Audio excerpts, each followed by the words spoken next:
youth participation, we look at the individual level, institutional level, and the national level. At the individual level, this is where people have to make choices.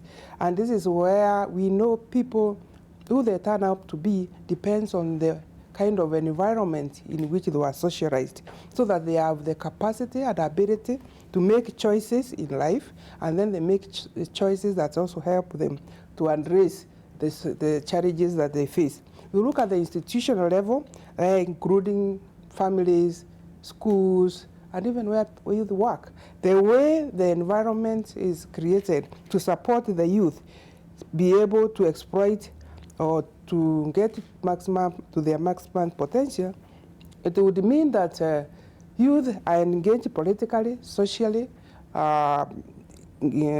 culturally, and also economically. If they are not engaged in those four spheres, then they are likely to lose out in getting the demographic dividends.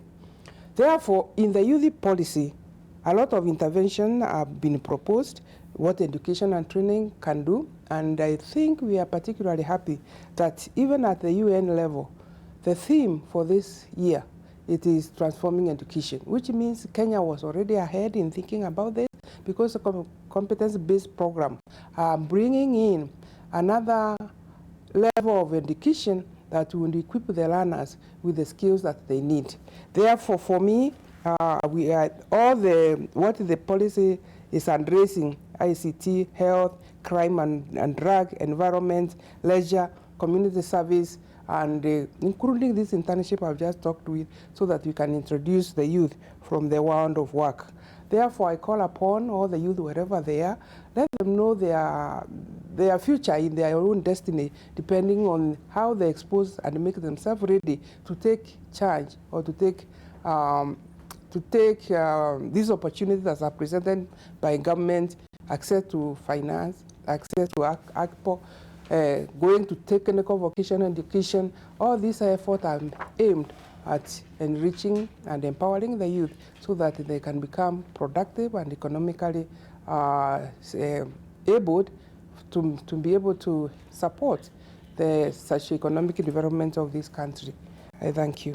Thank you very much, says Professor Margaret Kobe there, talking about the International Youth Day and, of course, the plans that they have up their collective sleeves as far as that is concerned. The culmination will be on Monday at the United Nations. And, of course, recommendations for last year, what were they? Do we hail them a success? Is there any implementation as far as also that is concerned? Youth Employment Internship is another program that also has been fronted by the Public Service Commission.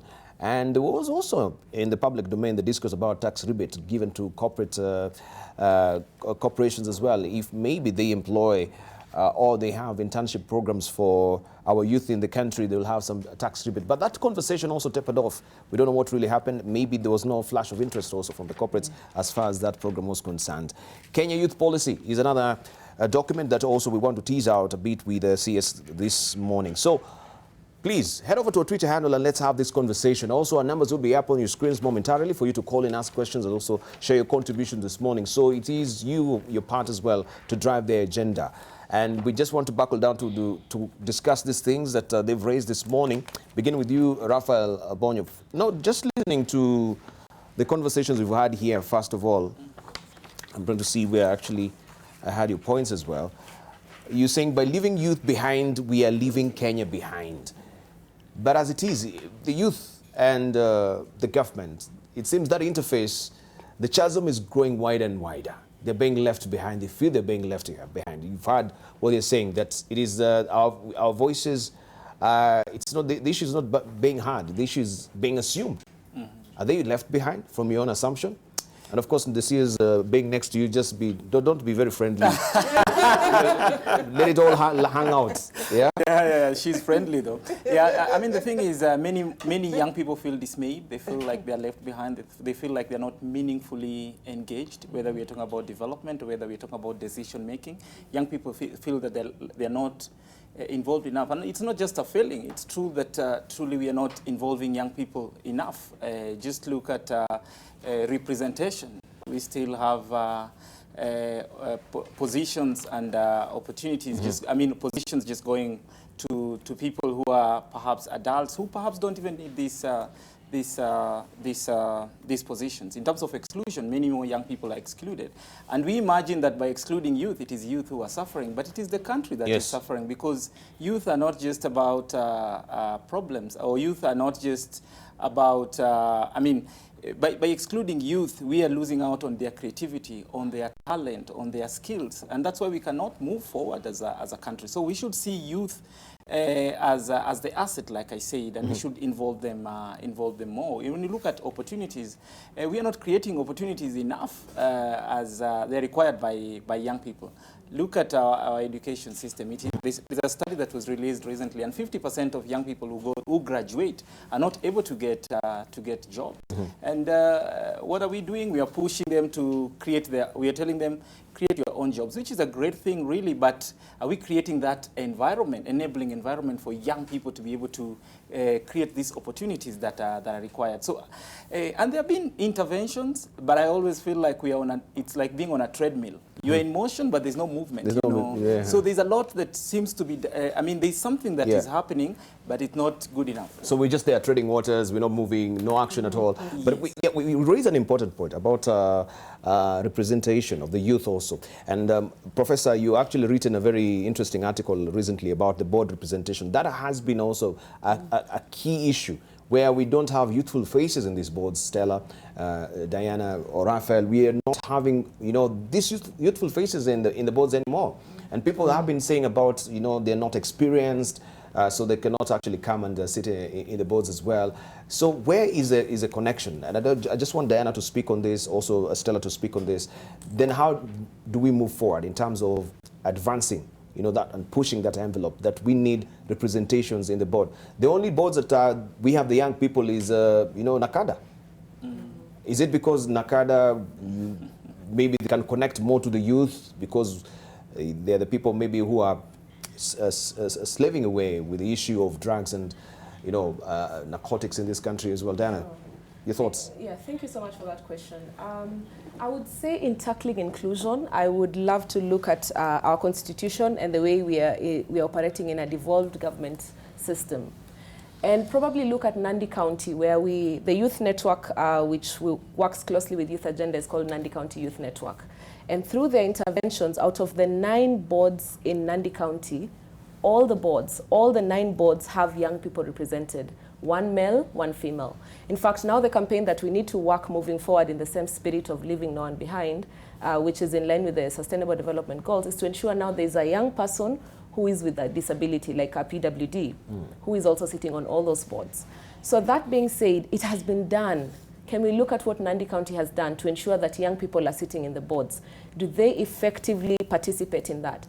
Before we look at the national organs and the national agencies, let us look at the county agencies first. So when we go to Nandi County, all the 9 boards, be it the bursaries one or the ones that allocate bursaries to the high-performing students who have no economic means to take themselves to school, we have young people represented there, and that is because also Nandi, I think it's a different county. It's a youthful county. We have a young governor, we have a young senator, we have a young speaker as well. Exactly. Maybe also people who are really up in ears, they're greatly shy to apply for these jobs because they feel, how will they sit to this young tax and have a conversation at the end of the day? So it's more appealing to the young people. It is appealing to the young people, but we have to go to every county. Let us go to Kakamega County and say, how many young people are in Kakamega County? Those young people have to be their own advocates. You advocate for a leader who is representing your views.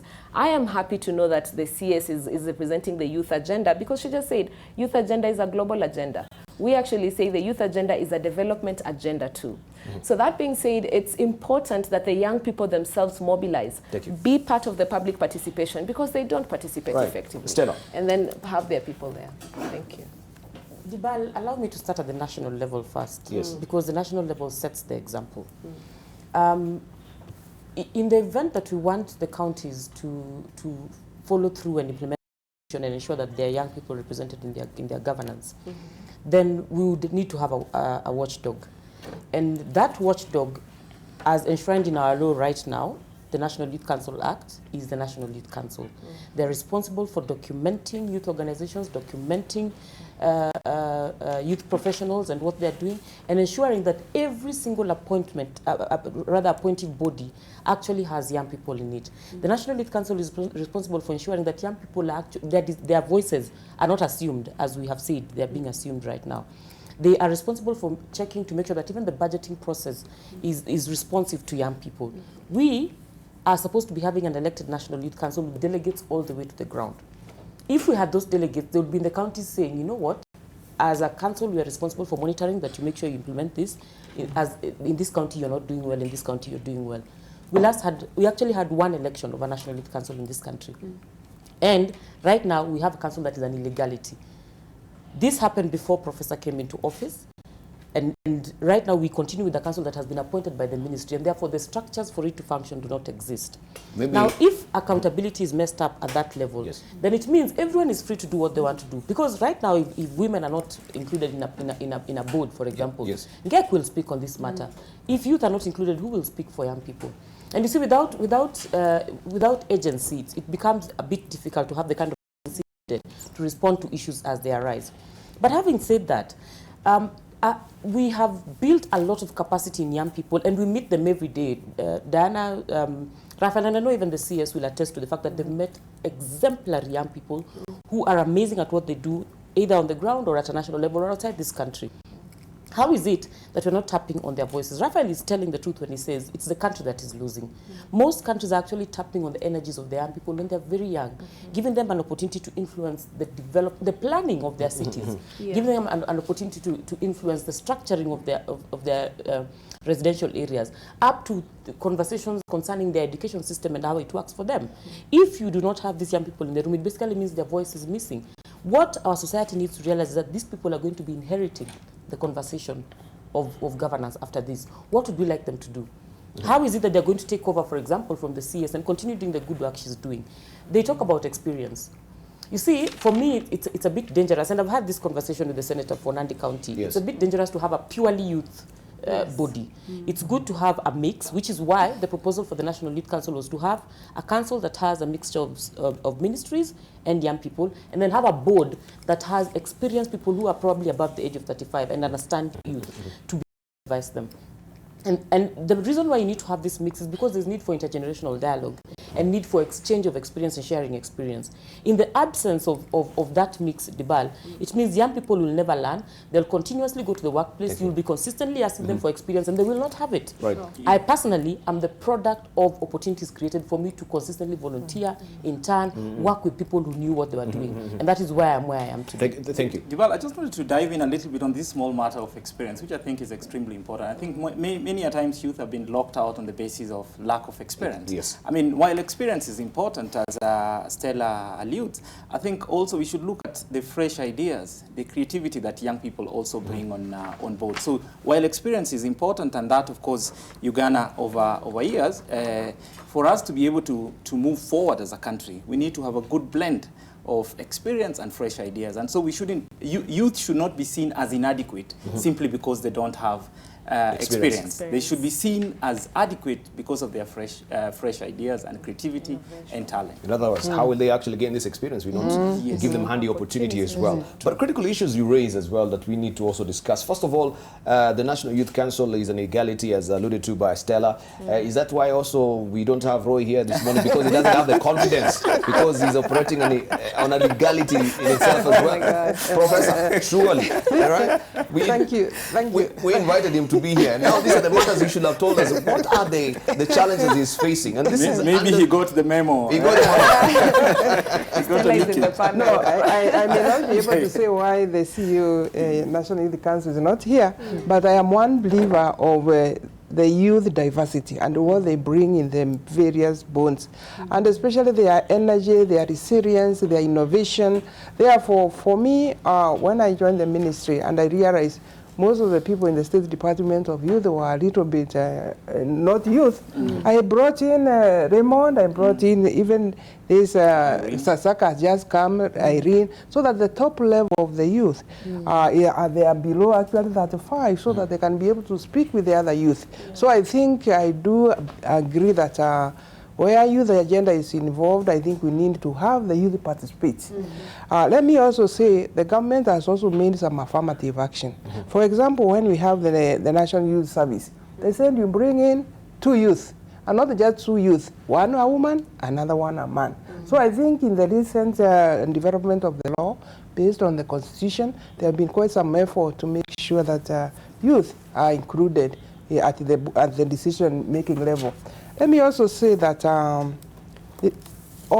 much as experience is required, there is also the youth. I hear a lot of my youth telling me they need to be provided with opportunities.